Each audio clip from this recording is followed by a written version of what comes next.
नमस्कार, मैं पवन। आप देख रहे हैं देश दुनिया। आज मैं चर्चा करूंगा बिहार की राजनीति के विषय में। जैसा कि आपने देखा कि बिहार में पूरा माहौल ही अलग हो गया और विपरीत दिशा में जाने लगा। हम लोग आज नीतीश कुमार और भाजपा तथा नीतीश कुमार और गठबंधन, महागठबंधन और बिहार का वर्तमान राजनीतिक परिदृश्य पर चर्चा करेंगे और पूरा विश्लेषण करेंगे कि कैसे नीतीश कुमार जी की राजनीति शुरू हुई और कैसे कैसे वो राजग यानी भाजपा के संपर्क में आए और समय समय पर वो राजद यानी कि लालू प्रसाद यादव जी के संपर्क में आते रहे और लगातार मुख्यमंत्री बने रहे। तो शुरू करते हैं। सबसे पहले हम बिहार के विधानसभा की तात्कालिक स्थिति के बारे में जानते हैं। वर्तमान समय में बिहार विधानसभा में 243 सीटें हैं, जिसमें से सबसे बड़ी पार्टी है राजद अर्थात राष्ट्रीय जनता दल। उसके 79 सदस्य हैं विधानसभा में। उसके बाद दूसरे नंबर पर भाजपा है, जिसके 77 सदस्य हैं। तीसरे नंबर पर राष्ट्रीय जनता दल यूनाइटेड है, जनता दल यूनाइटेड, जिसके 45 सदस्य हैं। 19 सदस्य कांग्रेस के हैं तथा अन्य सभी को मिला के 21 सदस्य हैं, जिसमें भाकपा, माकपा वगैरह हम सभी मिल कर के हैं। और एक सीट वर्तमान में विधानसभा में रिक्त चल रही है। वो सजा होने के कारण एक सदस्य की सदस्यता समाप्त हो गई है। इस कारण से वो सीट अभी रिक्त चल रही, जब तक कि नया चुनाव उसके लिए अलग से नहीं हो जाता। अब बात करें तो नीतीश जी के राजनीतिक करियर का, तो सबसे पहले जब वो सत्ता के करीब आए, या यूं कहें आपकी जनादेश पाने के पहले, ठीक पहले, वो लालू प्रसाद यादव जी का लगातार इस आधार पर विरोध करते रहे कि उनके शासनकाल में जंगल राज कायम हो गया है और विकास नहीं हो रहा है, बिहार पिछड़ा हुआ है। वो सुशासन की बात कर रहे थे कि सुशासन बिहार में बिल्कुल नहीं है और सुशासन होना चाहिए। और वो बहुत हद तक इस मामले में सफल भी हुए। इसी आधार पर जनता ने उनको वोट दिया और वो सत्ता में आए।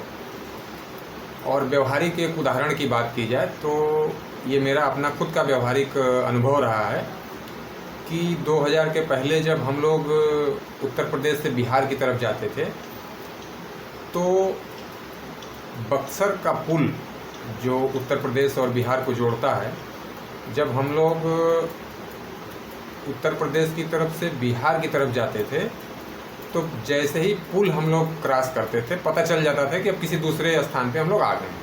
कारण उसका ये था कि सड़कों पे बड़े बड़े गड्ढे और वहाँ का माहौल, लोग बसों के ऊपर चढ़ के यात्रा करते थे, वो रूटीन थी उनकी।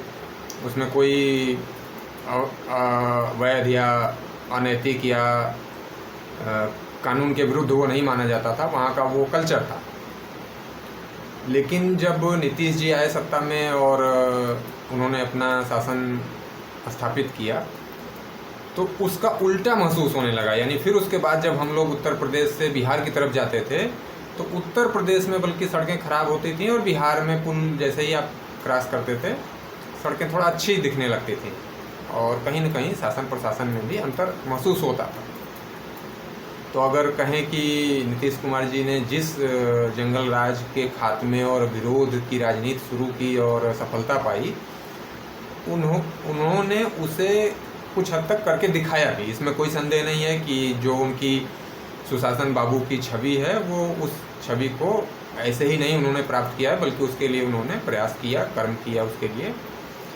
अब प्रश्न उठता है कि वो बार बार अपने गठबंधन को क्यों बदलते रहे और क्यों बार बार भाजपा नीति गठबंधन अर्थात राजग के साथ आते थे, फिर कभी महागठबंधन अर्थात राष्ट्रीय जनता दल के साथ चले जाते थे।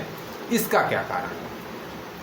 तो इसको आप कई रूप में देख सकते हैं। आप ये भी मान सकते हैं कि जब उनको अपनी सत्ता भाजपा के साथ या राजग के साथ जाती हुई दिखती थी, तो वो विरोधी खेमे राजद के साथ चले जाते थे, और जब राजद के साथ रहते हुए उनको लगता था कि अब सत्ता के करीब भाजपा के साथ जाया जा सकता है, तो वो भाजपा के साथ आ जाते थे।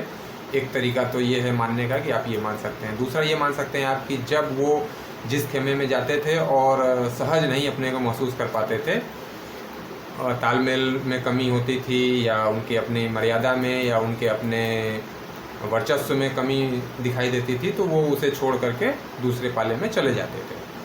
अब यहाँ एक बात ये हो सकती है कि कुछ ऐसे लोग हैं जो कि अपने वचन पे, अपनी बात पे, अपने वैचारिक समानता पे बहुत महत्व देते हैं, उस पर अडिग रहते हैं और उनको वैचारिक समानता या अडिग रहने से अपनी बातों पे कम मतलब रहा होगा और ज़्यादा वो अपने आप को जब जैसे जिस परिस्थिति में सहज पाते हैं उस अनुसार वो अपने को ढाल लेते हैं और उसी खेमे में एडजस्ट हो जाते हैं, उसके साथ साकार बना लेते हैं।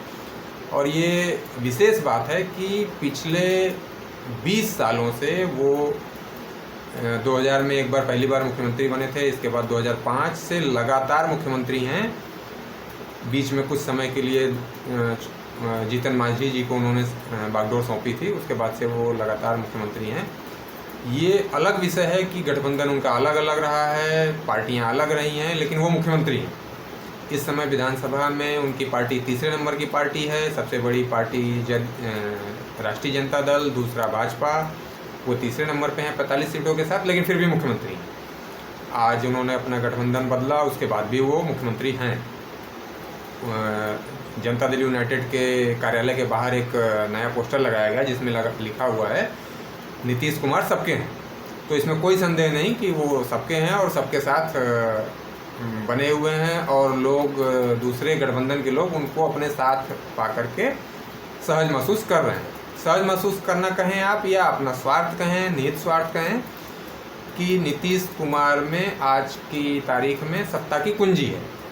क्योंकि अगर नीतीश कुमार भाजपा गठबंधन के साथ नहीं आते हैं तो भाजपा गठबंधन सरकार नहीं बना सकता है, और अगर वो महागठबंधन के साथ नहीं जाते हैं तो महागठबंधन सरकार नहीं बना सकता है। कारण यह है कि किसी के पास भी अपना बहुमत नहीं है। तो उन्होंने अपने उस सत्ता की कुंजी का भरपूर लाभ उठाया है और उसकी महत्ता को, अपनी महत्ता को बरकरार रखा है और रखते हुए वो समय समय पर अपनी स्थितियों को बदलते रहे। अब बात करें पिछले महागठबंधन के साथ उनके करियर की, तो 2015 में उन्होंने महागठबंधन के साथ चुनाव लड़ा, महागठबंधन के साथ सरकार बनाई और 18 महीने में ही उनका मोह भंग हो गया महागठबंधन से और उन्होंने फिर से भाजपा के साथ आकर के सरकार बना ली। और तब उनका आरोप था कि महागठबंधन मनमानी कर रहा है, उन्हें सरकार सही तरीके से सुशासन नहीं करने दे रहा है, सरकार सही तरीके से नहीं चलाने दे रहा है। और इसके पीछे छोटी मोटी वजहें, भ्रष्टाचार का उन्होंने आरोप लगाया कि भ्रष्टाचार हो रहा है और अलग अलग विभागों में महागठबंधन के लोग मनमानी कर रहे हैं। और एक बड़ा कारण जो उस समय घटना घटी थी उसको अगर आप देखें तो शहाबुद्दीन जो बहुत दिनों से जेल में थे नीतीश काल में, उनको जमानत दे दी गई थी और वो अपने समर्थकों के साथ पूरा उत्सव की भांति जश्न मना रहे थे और खुलेआम असलहों का प्रदर्शन किया जा रहा था, फायरिंग की जा रही थी और एक वातावरण बन गया कि शासन सत्ता जो बदली है, यानी महागठबंधन की तरफ सत्ता गई है, उसका परिणाम या प्रभाव स्पष्ट रूप से लक्षित होने लगा था। और नीतीश कुमार जी को भी ये लग गया कि अगर मैं इस गठबंधन के साथ बना रहा तो जो मेरी सुशासन बाबू की छवि है वो कहीं न कहीं धूमिल हो रही है और धूमिल हो जाएगी। तो उन्होंने देर नहीं की और भाजपा नीति गठबंधन के साथ सरकार बना ली। इसके बाद अगर आप बात करें कि इस गठबंधन से जो 5 सालों से, यानी 2017 से और 2022 तक चला है, 5 साल तक, इसमें क्या ऐसी परिस्थितियां आई कि उनको ये गठबंधन छोड़ना पड़ा, इसे छोड़ करके महागठबंधन जिसको कि वो छोड़ आए थे आरोप लगाते हुए कि वहाँ वो सहज नहीं महसूस कर पा रहे हैं या बिहार का शासन या विकास नहीं हो पा रहा है। तो पिछली कुछ घटनाओं का अगर आप उल्लेख करें, देखें उनको, तो स्पष्ट हो जाता है कि ये कुछ वजहें रही हैं और कुछ दूरगामी सोच भी उनकी है। आगे आने वाला लोकसभा चुनाव या आगे आने वाला बिहार का विधानसभा चुनाव की कुछ रणनीति को देखते हुए उन्होंने ऐसा किया है। अब पिछले घटना चक्र को आप देखें अगर, तो राष्ट्रीय जनता दल के करीब आने के कुछ उदाहरण आप देख सकते हैं। जैसे कि पीछे जब इफ्तार पार्टी का आयोजन किया था तेजस्वी यादव जी ने, तो उसमें नीतीश कुमार जी अपने बंगले से पैदल चलते हुए उनके बंगले तक गए। तेजस्वी यादव जी के साथ उन्होंने निकटता जाहिर की और वहाँ कुछ समय बिताया उन्होंने। इसके बाद जब जातीय जनगणना की आवाज़ उठने लगी तो तेजस्वी यादव जी को बुला करके उन्होंने मुलाकात की, राय मशविरा किया उस पर। फिर तेजस्वी यादव जी के साथ वो दिल्ली आए और प्रधानमंत्री मोदी जी से मुलाकात की और मांग की कि जातीय जनगणना कराई जाए। और जब उन्हें कोई ठोस आश्वासन नहीं मिला या कोई निर्णय भाजपा की तरफ से नहीं आया कि हाँ अब जातीय जनगणना होगी, तो उन्होंने बिहार पहुंच करके घोषणा कर दी कि हम बिहार में जातीय जनगणना अपने बजट से यानी बिहार के संसाधनों से कराएंगे। इसके बाद आप देखेंगे कि जब अग्निपथ पर आंदोलन शुरू हुआ तो 10 जून को भाजपा ने एक प्रेस कॉन्फ्रेंस की और उसमें आरोप लगाया गया कि नीतीश जी ने हिंसा को रोकने का समुचित प्रयास नहीं किया है। और बिहार में जब अभी कुछ ही दिन हुए हैं, भाजपा ने 7 मोर्चा की बैठक बुलाई थी और उसमें भाजपा राष्ट्रीय अध्यक्ष नीतीश कुमार, अमित शाह जी, सभी लोगों ने ये घोषणा कर दी कि हम बिहार की 200 सीटों पर चुनाव लड़ेंगे और अब क्षेत्रीय दल धीरे धीरे कमज़ोर हो रहे हैं तो हम अपने बल पे खड़े होने की कोशिश करेंगे। ये एक आप कहें कि ताबूत की आखिरी कील साबित हुआ और नीतीश जी को ये निश्चित रूप से महसूस हुआ होगा कि अगर समय रहते कुछ नया कदम नहीं उठाया जाता है तो शायद देर हो सकती है।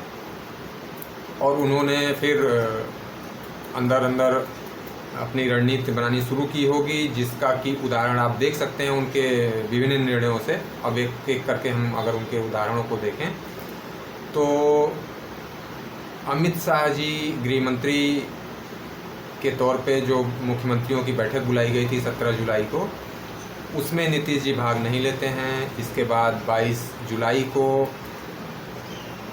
रामनाथ कोविंद जी के विदाई समारोह में वो नहीं आते हैं। 25 जुलाई को द्रौपदी मुर्मू जी के शपथ ग्रहण समारोह में वो नहीं आए। इसके बाद प्रधानमंत्री नरेंद्र मोदी जी की अगुवाई में नीति आयोग की जो बैठक बुलाई गई थी उसमें भी वो नहीं आए। तो ये स्पष्ट हो रहा है कि वो अब भाजपा से उनका मन पूरी तरह से भर चुका था और वो दूरी बनाना शुरू कर चुके थे। केवल अब एक किसी बहाने की ज़रूरत थी या किसी एक घटना की आवश्यकता थी। उसमें आप कह सकते हैं कि आरसीपी सिंह एक कारण बने और आरसीपी सिंह के ऊपर आरोप ये लगाया गया कि वो बिना नीतीश जी की इच्छा के केंद्र में मंत्री बन गए थे और केंद्र सरकार ने उन्हें मंत्री बना दिया था। आरसीपी सिंह पर भ्रष्टाचार के आरोप लगाए गए। ये कहा गया कि उन्होंने मनमाने तरीके से और भ्रष्टाचार के पैसों से अपने गृह जनपद में बहुत सारी ज़मीनें खरीदी हैं और बहुत सारी संपत्तियां खड़ी की हैं और वो या उनका इस्तेमाल भाजपा चिराग पासवान की तरह से कर रही थी और वो अब धीरे धीरे जदयू को ख़त्म करना चाह रहे थे। तो इन सब परिप्रेक्ष्य में उन्होंने ये, उनका कहना है कि इन परिप्रेक्ष्य में उन्होंने ऐसा निर्णय लिया क्योंकि अब वो भाजपा के साथ सहज महसूस नहीं कर पा रहे थे और अब भाजपा के साथ बने रहना मुश्किल हो रहा था। अब आप अगर देखें कि इस पूरे परिदृश्य के बाद बिहार की राजनीति का भविष्य क्या है या बिहार किस तरफ जा रहा है या किस तरफ जाएगा, तो सबसे पहली बात जो उनका मुख्य एजेंडा था राष्ट्रीय जनता दल का विरोध इस आधार पर कि जंगल राज को ख़त्म करना है और सुशासन स्थापित करना है। तो उसी जंगल राज के साथ वो जा रहे हैं और उनका ये कहना कि हम 7 दलों के साथ मिलकर के सरकार बना रहे हैं और हम सभी मिलकर के अब बिहार का विकास करेंगे। तो सारी बातें अपनी जगह पे ठीक हैं। हो सकता है कि वो पहले वाला जंगल राज अब ना हो, अब वो मिलके लोग विकास करेंगे, ठीक है। लेकिन अब हम विकास करेंगे, यानी अब तक जो वो शासन में थे 15 सालों से लगातार, वो विकास नहीं हो पा रहा था या नहीं कर पा रहे थे। अब राष्ट्रीय जनता दल के साथ या उन 7 दलों के साथ मिलकर के वो विकास करेंगे। तो थोड़ा सा ये कथन हास्यास्पद लगता है या बहुत भरोसे के योग्य नहीं लगता है, या केवल ये कहना कि इसी के लिए वो अब आला बदल रहे हैं। बाकी और भी उनकी मजबूरियां हो सकती हैं, सारे औचित्य सही है हो सकते हैं, लेकिन कम से कम एक ये बात नहीं समझ में आती है कि अब वो 7 दलों के साथ मिलकर के बिहार का विकास करेंगे। इसके बाद बात करें अगर बिहार के भविष्य की, तो कभी भी जो राज्य सरकार केंद्र के साथ तालमेल नहीं बैठा पाती है, केंद्र के साथ बार बार विरोध करती है, विरोध की स्थिति में आती है, उस राज्य का विकास सही तरीके से, समुचित तरीके से नहीं हो पाता है। चाहे वादे कितने किए जाएं, दावे कितने किए जाएं या चैलेंज जो भी दिए जाएं। इसका उदाहरण आप देख सकते हैं पश्चिम बंगाल और बहुत सारे ऐसे राज्य हैं जिनमें एक महत्वपूर्ण उदाहरण दिल्ली का है। दिल्ली का विकास हुआ है, हो रहा है, उसमें कोई शक नहीं है। लेकिन जब शुरुआत में केजरीवाल जी ने बार बार अनशन, आंदोलन, यहाँ तक कि सुप्रीम कोर्ट तक में रिट फाइल की गई, मुकदमा लड़ा गया, तब कोई निष्कर्ष न निकलता हुआ देख करके केजरीवाल जी ने खुद घोषणा की प्रधानमंत्री जी से मिल करके, गृह मंत्री जी से मिल के, कि अब मैं केंद्र के साथ तालमेल बैठा करके दिल्ली का विकास करूंगा। और इसी तरह से आपने देखा कि आम आदमी पार्टी के मुख्यमंत्री भगवंत मान जी ने भी नीति आयोग की बैठक में भाग लिया और पंजाब के विकास की बात की। तो केंद्र और राज्य ये दोनों सहभागी हैं, भले सरकारें दूसरे पार्टी की हों, विरोधी दलों की हों, लेकिन कहीं ना कहीं दोनों को मिलकर के ही अपने राज्य को आगे ले जाना है या उसको आगे बढ़ाना है। तो इस पूरे चर्चा के बाद ये बात आपको लगभग समझ में आ चुकी होगी कि क्या वजहें थी भाजपा छोड़ करके जाने की और महागठबंधन को अपनाने की, या पूर्व के क्या घटनाक्रम रहे हैं। तो आप इस राजनीतिक परिदृश्य को समझ पाए होंगे। अगर आपको ये चर्चा अच्छी लगी, ये लगता है आपको कि इस तरह की चर्चा या जानकारी आपको भविष्य में भी मिलनी चाहिए, तो आप इस चैनल को सब्सक्राइब कर सकते हैं। बेल आइकन को दबा करके आप इसका नोटिफिकेशन पा सकते हैं। धन्यवाद। जय हिंद।